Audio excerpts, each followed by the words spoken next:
Assalamualaikum warahmatullahi wabarakatuh. Perkenalkan, nama saya Alia Dira Miranti dengan NIM 2114030001. Saya dari kelompok 1 akan mempresentasikan materi kami, yaitu tentang Pancasila. Pada materi Pancasila, saya akan menjelaskan 2 poin. Yang poin pertama, arti pandangan hidup suatu bangsa. Poin yang kedua, Pancasila sebagai pandangan hidup suatu bangsa. Inilah materi yang akan saya presentasikan pada kesempatan ini. Baiklah, saya akan mempresentasikan poin yang pertama, yaitu arti pandangan hidup suatu bangsa. Pandangan hidup merupakan wawasan atau cara pandang untuk memenuhi kehidupan di dunia dan bekal untuk di hari akhirat. Kita sebagai manusia, makhluk ciptaan sosial, memiliki pandangan hidup. Pandangan kita kepada orang lain maupun pandangan kepada diri kita sendiri. Apalagi dengan bangsa dan negara. Bangsa harus memiliki pandangan hidup.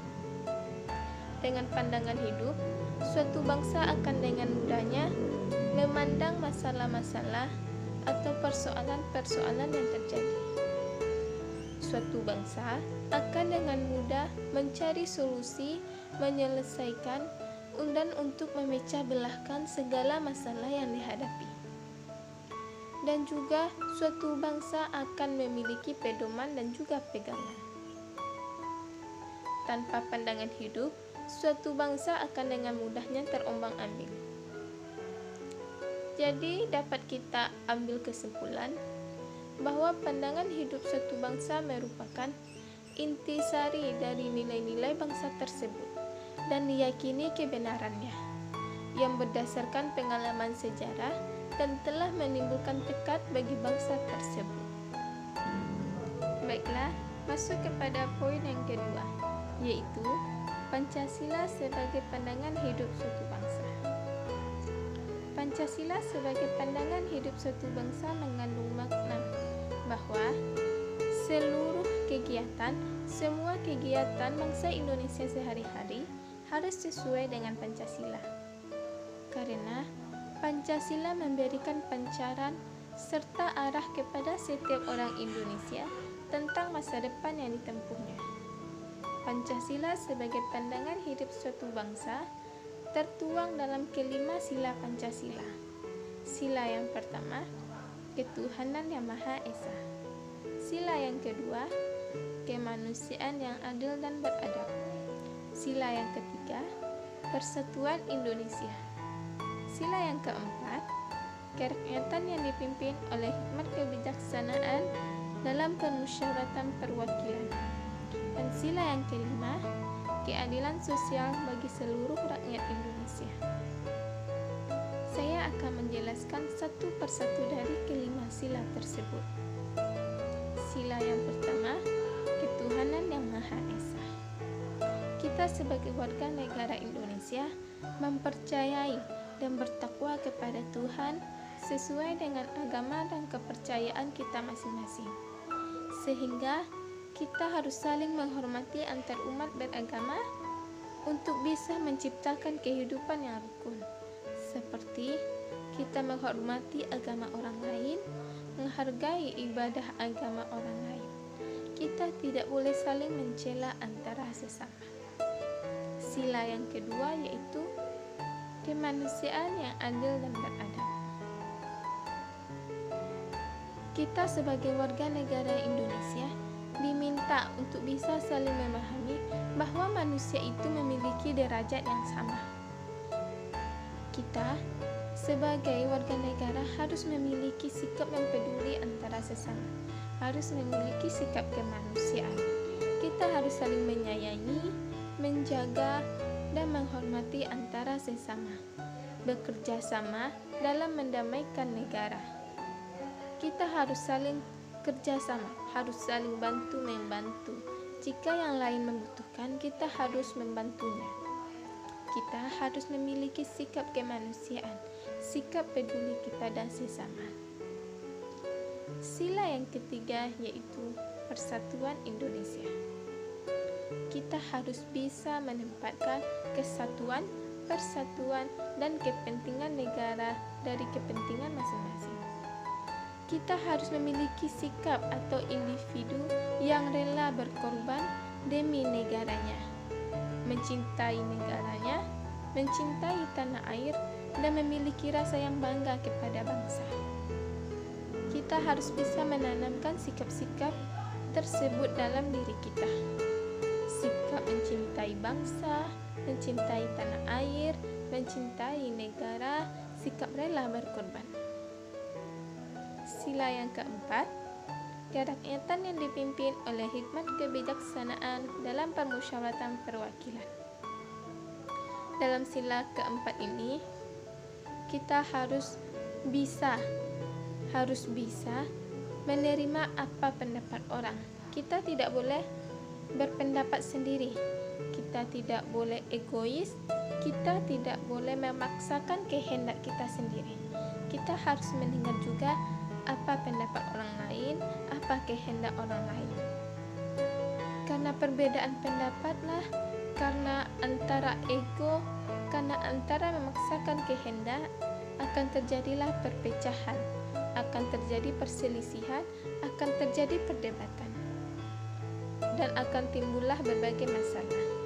Dan masalah yang timbul inilah kita harus bisa menyelesaikannya dengan musyawarah, dengan diskusi, dengan mufakat, agar bisa terselesaikan masalah dengan baik dan tanpa main hakim sendiri. Dan dengan musyawarah, kita juga akan menemukan jalan yang terbaik dari setiap masalahnya. Karena itulah pada sila keempat ini, jika kita menghadapi suatu permasalahan, kita harus menghadapinya secara bermusyawarah. Tidak hanya jika kita dalam menghadapi permasalahan. Jikapun misalnya kita memiliki kegiatan atau memiliki suatu pekerjaan yang dilakukan dengan banyak orang, kita harus bermusyawarah terlebih dahulu. Dengan musyawarah, semuanya akan berjalan dengan baik. Kita akan mengatur bagaimana cara kerjanya, bagaimana besoknya, bagaimana apa yang akan dilakukan. Karena itulah sebaik-baik jalan dari setiap masalah, dari setiap pekerjaan, yaitu dengan melakukan musyawarah. Sila yang kelima yaitu keadilan sosial bagi seluruh rakyat Indonesia. Dalam sila ini, kita harus bisa mengembangkan perbuatan yang luhur dengan cara seperti dengan kekeluargaan, gotong royong, dan juga bersikap adil. Bersikap adil inilah yang sangat penting dan sangat diperlukan. Selain itu, kita juga harus bisa menyeimbangkan antara hak dan juga kewajiban orang lain. Kita harus bisa menghormati dan menghargai hak dan kewajiban orang lain. Apalagi jika kita adalah seorang pemimpin. Seorang pemimpin harus bisa memiliki sikap yang adil.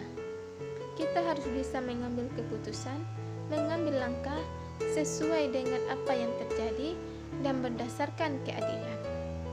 Kita harus bisa memutuskan permasalahan jalan keluarnya sesuai dengan keadilan. Kita tidak boleh berpihak dan kita juga tidak boleh membeda-bedakan. Kita harus bisa bersikap adil kepada sesama. Apapun keputusannya, bagaimanapun keputusannya, kita harus mengambil keputusan tersebut sesuai dengan keadilan dan sesuai dengan apa yang terjadi. Itulah beberapa penjelasan dari kelima sila tersebut. Selanjutnya, saya akan masuk ke dalam fungsi Pancasila sebagai pandangan hidup suatu bangsa. Di antaranya yaitu yang pertama, Pancasila dijadikan petunjuk untuk menyelesaikan berbagai masalah, baik permasalahan yang terjadi di Indonesia maupun permasalahan yang terjadi di lingkungan masyarakat. Fungsi yang kedua yaitu Pancasila bisa menjadi cara untuk menyelesaikan berbagai persoalan seperti di bidang budaya, sosial, ekonomi, maupun politik, sehingga bisa membuat negara kita ini semakin maju. Fungsi selanjutnya yaitu fungsi yang ketiga, warga negara Indonesia jadi memiliki acuan untuk membangun dirinya berdasarkan apa yang menjadi cita-citanya bangsa. Fungsi selanjutnya yaitu fungsi yang keempat, Pancasila sebagai pandangan hidup suatu bangsa bisa mempersatukan masyarakat yang memiliki latar belakang yang berbeda-beda. Itulah beberapa fungsi Pancasila sebagai pandangan hidup suatu bangsa. Hanya inilah yang dapat saya sampaikan. Terlebih dan terkurangnya mohon maaf. Apabila ada kesalahan dalam pengucapan, saya minta maaf. Terima kasih atas segala perhatiannya. Wabillahi taufiq wal hidayah. Wassalamualaikum warahmatullahi wabarakatuh.